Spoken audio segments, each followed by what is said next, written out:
Fontainebleau head coach Chris Blocker. Coach, we're in year. What we were just talking outside. We're in year 5 now. Going into year 5.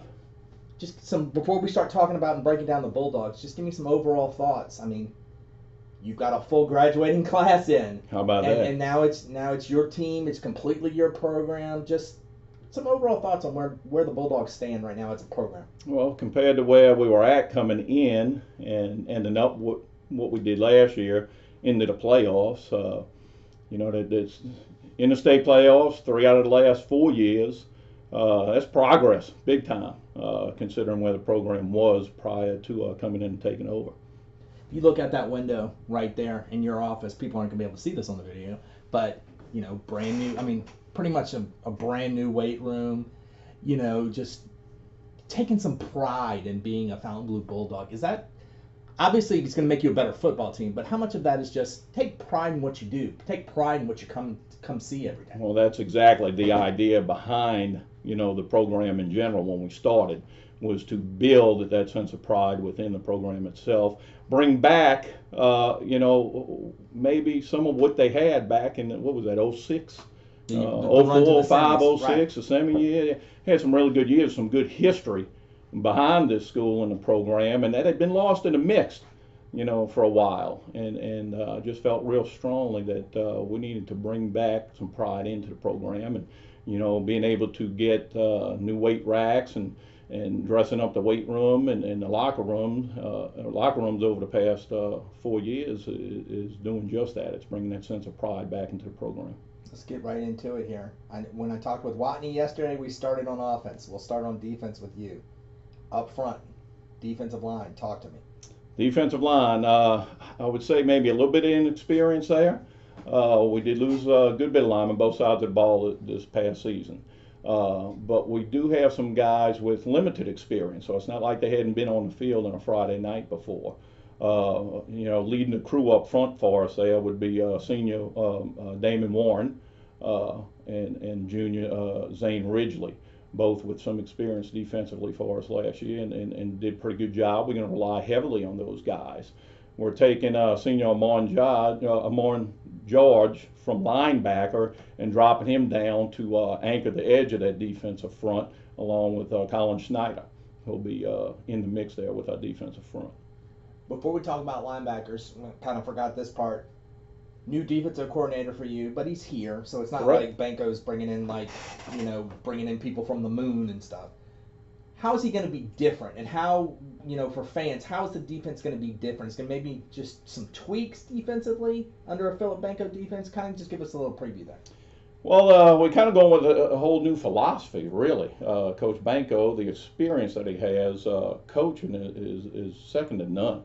I mean, we're really fortunate, and I couldn't be more happy to have him calling our defense going into this season. We've decided to kind of go with a defensive scheme that fits the talents that we have, here in the program. Based out of a 4-2-5 defensive scheme there, and his energy with that. I know he's an old guy, but he's got energy as if he's a 20-year-old.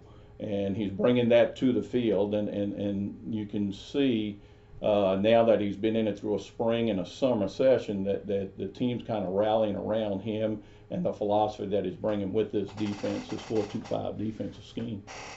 Linebackers, you said it's a 4-2-5, so it's not a lot of linebackers you got to worry about here. Who's in that linebacking corps? Well, of course, Grant Sazon, who was a starter for us last year, along with Raleigh Mahoney, who was out for a year with a knee injury, but he's back. So those two guys will be anchoring it there in the middle. Maybe the leaders, the ones that you point to and say, hey, you know what? We can only say so much. You guys got to lead on the field? No doubt. No doubt. That's those two right there in that center anchoring it. Those are the two to do it. I remember, it's funny you mentioned Mahoney's name. We put him in the football tab last year, talking about he's starting linebacker and all that kind of stuff. I guess the problems of early football deadlines, he blows out the knee, I believe. Correct.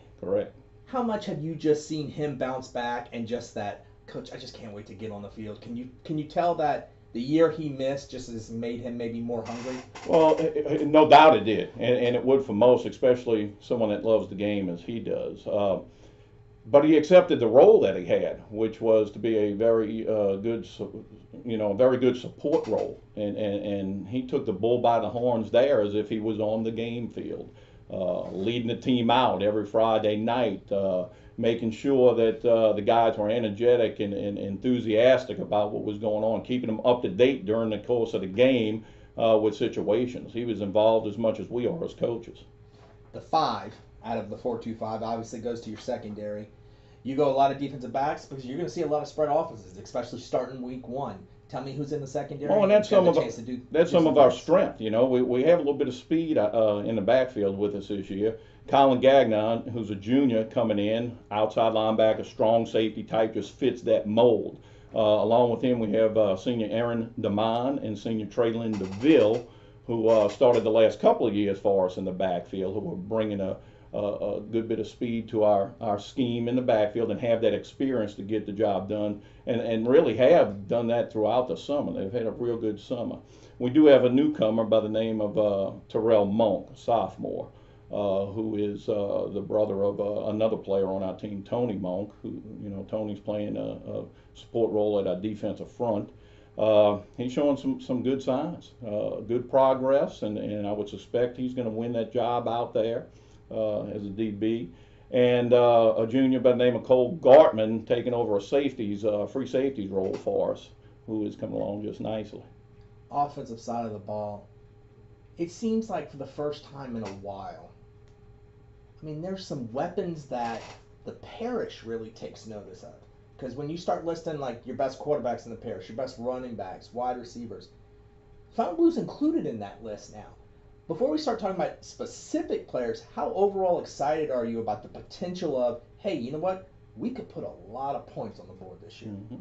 Well, we've relied heavily on our running game the past 2 seasons. And working with Josh Bailey, who I consider to be the best quarterback. He's our guy.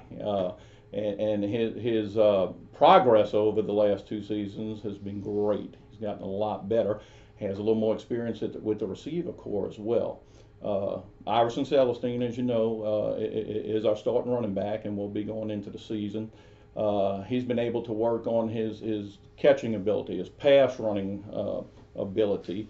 It's shown throughout summer sessions in 7-on-7s, which is going to allow us as an offense to do just that, kind of balance it out a little bit more, having a threat with the running game, and now with the experience of Josh and some receivers such as Dwayne Bernard, Jacoby Kirby, Braylon Fowler, who were all on the field last year, to his advantage and their play, we're able to balance it out, and that's the hope going into the season. Obviously, and this is not disrespect to Josh, but if I'm an opposing defense, the first time I see Fontainebleau, I'm still putting 8, 9 in the box, and it's Iverson's not going to beat us. Mm-hmm. How much confidence, and is that confidence continuing to grow that, come put 8, 9 in the box. My junior lefty is going to throw it, and we're going to be able to open things up. Well, sure. That's exactly the whole point there, is to do that, and we hope that that's what the opposing teams will do, is stack the box. We want them to. Because our progress in the passing game has come a long way, and we're looking to have that as a threat going into this year. You talked about Josh's leadership, and you wanted him to be a bigger leader. Maybe he doesn't have to be a louder leader, but what have you seen in terms of him trying to take ownership? Kind of like what we were talking about with the weight room, of ownership and pride in the program. Have you seen that ownership and leadership of, hey, you know what? This is my offense. Do you want him to kind of grab the bull by the horns there? Yeah, well, we do. And as a matter of fact, we talk to the whole team in general about taking ownership of the team. As we lead as coaches, we can be a pretty good team. When they decide as a group of players to take that kind of ownership, then we get to play with the elite teams. We get to be an elite team in that classification, and that's a selling point. As Josh has been growing and coming into his own, the confidence in his ability, his knowledge is there. It always has been. The technical aspect of the game is what he's been working on. As that has improved, you can see the change in him as it's becoming, hey, coach, or hey, guys, hey, players, we need to do this, we need to do that. He's giving opinions. He's helping correct receivers or giving them encouragement. Same thing with his offensive line. So, yes, he's taking that ownership of that group. You ever find yourself maybe taking a player the talent of Celestine almost for granted? Like, oh, well, we know we're going to get 2 touchdowns and 120 yards from Iverson. You ever fall into that trap of, you know what, let's not try to take him for granted? No, never. Never take them for granted. I've been in this business too long, and that would be the worst thing that we could do. Plan A, Plan B, Plan C, so forth and so on. Always having, another plan there. Plus, we are blessed to have other players on the team, such as a Dwayne Bernard that can take over that role. Experience as a quarterback, experience as a running back, and by the way, a pretty good running back there. So, no, we don't take them for granted at all. Maybe the biggest adjustment you spent last year, hey, let's try to put our players in the best position to make plays, and you just discovered, you know what, Bernard's role is at running back, not as our quarterback back inside. You think, hopefully you made the right choice there? I believe we did. Yeah, and just seeing the overall gel aspect of the group and the way that they're performing to date, we feel real comfortable that's the best decision. All right, second to last question here. Up front, we haven't talked offensive line yet. I know there'll be a lot of parents out there who get mad if we don't talk offensive line. Who's going to be protecting Bailey, opening up these holes for Bernard and Celestine? Well, again, they haven't lost, a number of seniors up front there. We do have some guys that have, worked their way into that position. The main one up there is Christian Corcoran. He has got the most experience up front, has been working his tail off through the off season. And had a really good spring too. So leading that crew, I'd have to go with Christian Corcoran for sure, and senior Carter Ledbetter, who was coming in as our center.